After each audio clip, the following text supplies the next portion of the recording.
अंग्रेजी हुकूमतों से भारत की आज़ादी के लिए 1857 में पहली बार क्रांति का बिगुल फूंका गया। 1857 की क्रांति के कई ऐसे रहस्य हैं जो आज भी अनसुलझे हैं। बीएचयू और लखनऊ के बिरबल साहनी इंस्टीट्यूट के अलावा कई संस्थानों ने शोध के बाद आज़ादी की इस लड़ाई के सबसे बड़े रहस्य से अब पर्दा उठा दिया है। रिसर्च के बाद ये दावा किया गया है कि 1857 की क्रांति में अंग्रेजी हुकूमतों ने अपने ही 282 जवानों की निर्मम हत्या की थी। यही नहीं, उन्हें मारने के बाद अंग्रेजी हुकूमतों ने उन्हें पंजाब के अमृतसर के अजनाला में एक कुएं में फेंक दिया था। ये राज पूरी दुनिया से छुपी रहे, इसके लिए ब्रिटिश सरकार ने उस जगह पर गुरुद्वारे का निर्माण करा दिया। लेकिन जब 2014 में अमृतसर के अजनाला में स्थित इस कुएं से सैकड़ों नरकंकालों को बाहर निकाला गया तो बीएचयू के अलावा बिरबल साहनी इंस्टीट्यूट लखनऊ समेत कई संस्थानों ने इस पर शोध शुरू किया। नरकंकालों का डीएनए टेस्ट हुआ तो ये पता चला कि ये नरकंकाल 160 साल पुराने हैं और इसका सीधा कनेक्शन 1857 की क्रांति से जुड़ा है। बीएचयू के प्रोफेसर ज्ञानेश्वर चौबे ने बताया कि ये सभी नरकंकाल ब्रिटिश सरकार के उन जवानों के हैं जिन्होंने 1857 में अंग्रेजी हुकूमतों के खिलाफ मोर्चा खोल दिया था, जिसके बाद उन्हें अंग्रेजी हुकूमतों ने ही मौत के घाट उतार दिया।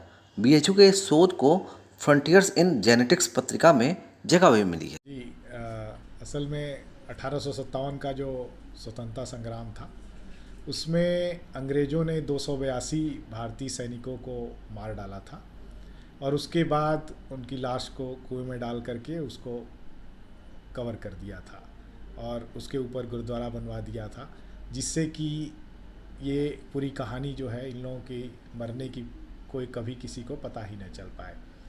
लेकिन जब ये बात धीरे धीरे सामने आई, लोगों ने उस कुएं की खुदाई की, वहाँ से गुरुद्वारा को हटाया और उसके बाद फिर उसका डीएनए टेस्ट किया गया।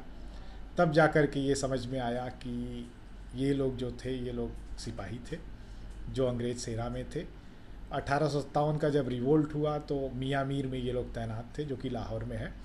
वहाँ से उन्होंने कुछ अंग्रेज जो उनके ऊपर के ऑफिसर्स थे उनको मारने के बाद रावी नदी को क्रॉस किए और वहीं क्रॉस करने के बाद अंग्रेज़ों ने कुछ लोगों को मार दिया और 282 लोगों को गिरफ्तार कर लिया।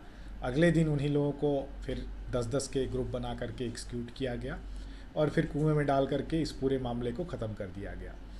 लेकिन 2004 में एक बड़े साहसी हिस्टोरियन थे, उन्होंने किताब में कहीं से पढ़ करके और थोड़ी जानकारी लोगों से जुटा करके, क्योंकि बहुत सारी किंवदंतियाँ थी जो गांव में घूम रही थी, उसी के बेसिस पे उन्होंने उस कुएं का जो है सबसे पहले खोजा और उस कुएं में जा कर के फिर जब उन्होंने खुदाई करवानी शुरू की तो बहुत सारी हड्डियाँ कंकाल सब निकलने शुरू हो गए।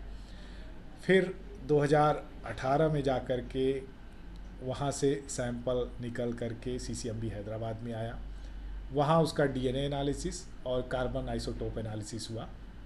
डीएनए एनालिसिस इसलिए किया गया कि ये लोग जो है पंजाबी हैं या किसी और क्षेत्र के रहने वाले हैं।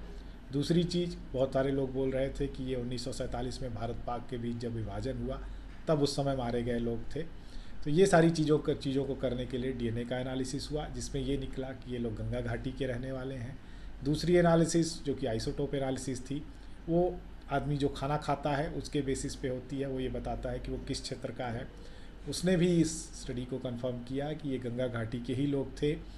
तब फिर जाकर के ये पूरी कहानी रिकन्स्ट्रक्ट हुई, जिसमें ये पता लगा कि ये 26वीं इन्फेंट्री बंगाल इन्फेंट्री के लोग थे जो गंगा घाटी के थे और जिनको अंग्रेज़ों ने बड़ी बर्बरतापूर्वक मार डाला और इस पूरी कहानी को एक नया रूप दे दिया। इस रिसर्च में कहाँ से वैज्ञानिक शामिल हुए थे? और जी, ये जो शोध है उसमें सबसे पहले जो पंजाब यूनिवर्सिटी के डॉक्टर शहरावत थे, वो सैंपल ले करके, क्योंकि उनको ही सरकार ने निर्देशित किया था कि वो सैंपल का एनालिसिस करेंगे, वो सैंपल लेकर के सबसे पहले सीसीएमबी हैदराबाद आए, जहां डॉक्टर थंगराज जो कि डायरेक्टर हैं सीडीएफडी के, उनके साथ जो है ये एनालिसिस शुरू किए।